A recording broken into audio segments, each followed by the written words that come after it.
Good afternoon. It's the Blackman's Read Aloud Hour coming to you from Tampa, Florida. We are reading, of course, from the Federal Writers Projects, the slave narratives of our ancestors who were enslaved. These interviews occurred between 1936 to 1938. Today we're reading the story of Andy Brice. He's an ex slave, 81 years old. Andy Brice lives with his wife and two small children about 12 miles east of Ridgeway, South Carolina, in a two-room frame building, chimney in the center. The house is set in a little cluster of pines 150 yards north of State Highway number 34.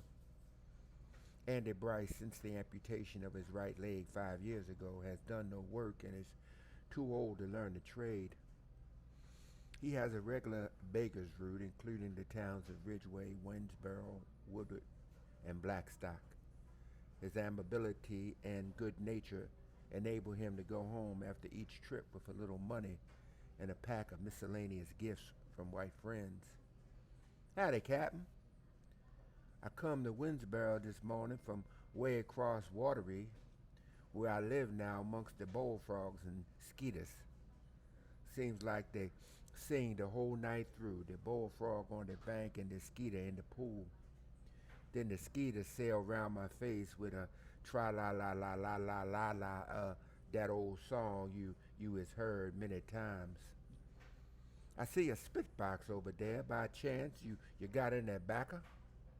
Make me more glib if I can chew and spit.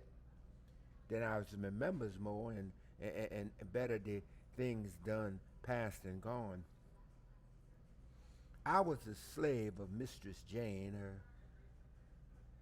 Her was a daughter of old Master William Brice.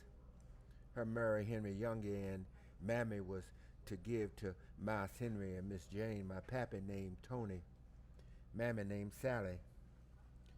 You has seen her a many a day. Mas Henry got killed in the war.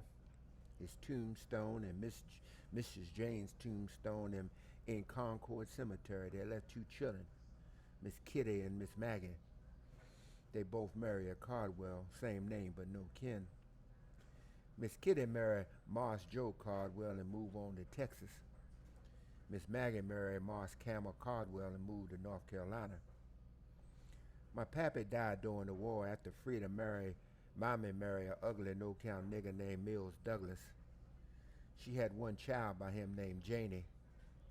My mammy named her that out of memory and love for old mistress in slavery time. I run away from the home of my step-pappy and got work with Major Thomas Brice.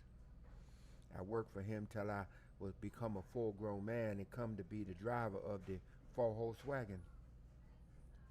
One day I see Mars Thomas twisting the ears on a fiddle and roasting about. Then they pulled down the bow across the belly of that fiddle, stumping bust loose in me and sang all through my head and tingled with my fingers. I made up my mind right then and there to save and buy me a fiddle. I got one that Christmas, God bless. I learned and been playing the fiddle ever since. I pat one foot while I'm playing. I kept on playing and patting that foot for 30 years. I lose that foot in a smash up with the highway accident, but I played the old tunes on the fiddle at night, and that foot seemed to be there at the end of that leg, indicating the pat still just the same. Sometimes I catch myself looking down to see if it had come back and engendered itself to that leg, but from that very charm of the music I making with that fiddle and the bow. I never was popular with my own color. They sat behind my back in the '76. That's I was a white folks nigga. I wears a red shirt and drank red liquor, played the fiddle at the election box and vote for the white folks ticket. Who I married? I married Ellen Watson, as pretty a ginger cake nigga as you ever fried a batter cake or rolled her arm up in a wash tub. How I get her? I never get her. The fiddle got her. I played for all the white folk dances down at Cedar Shades up at the Blackstock. The money rolled in when somebody passed around the hat and say, the fiddler. Ellen had more bows around her than her could shake a stick at, but that bow she liked best was the bow that could draw music out of them five strings and draw money into that hat, that jingle in my pocket the next day when I go to see her. I remembers very little about the war, though I was a good-sized boy when the Yankees come. By instincts, a nigga can make up his mind pretty quick about the creed of white folks, whether they am a booker or whether they am not. Every Yankee I see had a stamp of poor old white trash on them. They strutted round big like fashion, busting in rooms without knocking, talking free to white ladies and familiar to slave gals, ransacking drawers and running their bayonets through feather beds and into the flower beds in the yards. What church I belong to? None. The fiddle draws down from the heaven all the sermons that I understand. I sing the hymns in the way I praise and glorify the Lord.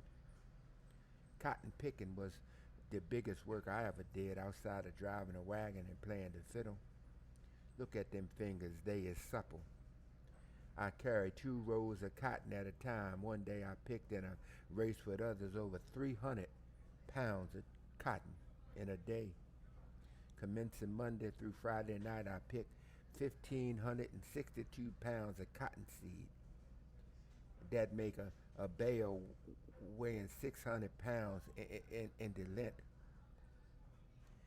Ellen and me had one child, Sally Ann. Ellen enjoy herself, have a good time, nursing white folks children, nurse you. She tell me about it many times. Spec, she minds you of it very often. I knows you couldn't get round that woman, nobody could.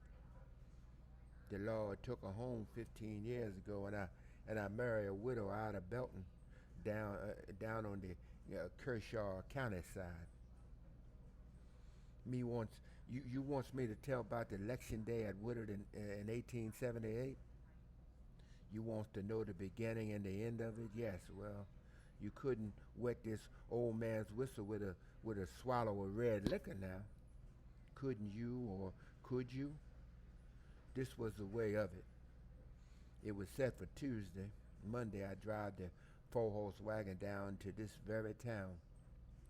Marse John McCoy and Marse Ed Woodard came with me. They was in a buggy.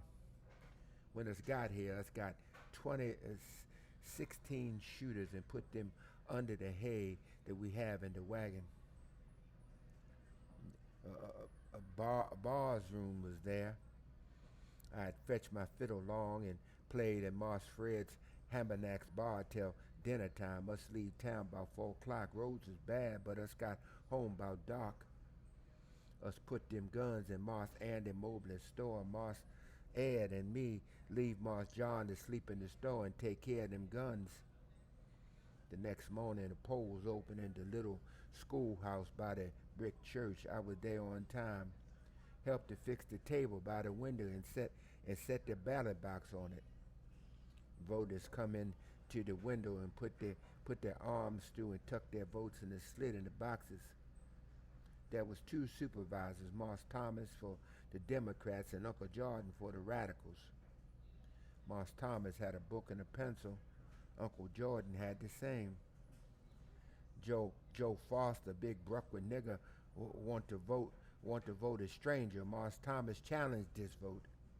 And then times colored preachers so infuriate the women that they would put on breeches and vote the Republican radical ticket. The stranger looked like a woman. Joe Foster dispute Marse Thomas' word, and Marse Thomas knocked him down with his naked fist. Marse Irish Billy Brice, when him see 400 or 500 blacks crowding around Marse Thomas, he jumped through the window from the inside. When he hit the ground, pistol went off, pow! One nigga dropping his tracks. 16 men come from nowhere and 16 shooters.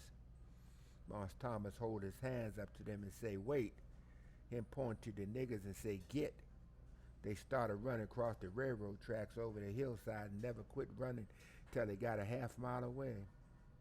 The only niggas left on the ground was me, old Uncle Krantz, the old mulatta, clubfoot nigga. Well, me and him and Albert Ganny, the hurt nigga that was shot through the neck, was the only niggas left. Dr. Tom Douglas took the ball out of Albert's neck, and the white folks put him in a wagon and sent him home. I drive the wagon. When I got back, the white boys was in the graveyards getting names off the tombstones to fill out their tally sheets. There were so many votes in a box for the Hampton ticket that they had to vote the dead. I expect that was one resurrection day all over South Carolina. And that again is the recollections of former ancestors who were held in bondage. Have a great day and thank you. This is the Federal Writers Project, South Carolina Slave Narratives, and the Blackman Who Reads Aloud.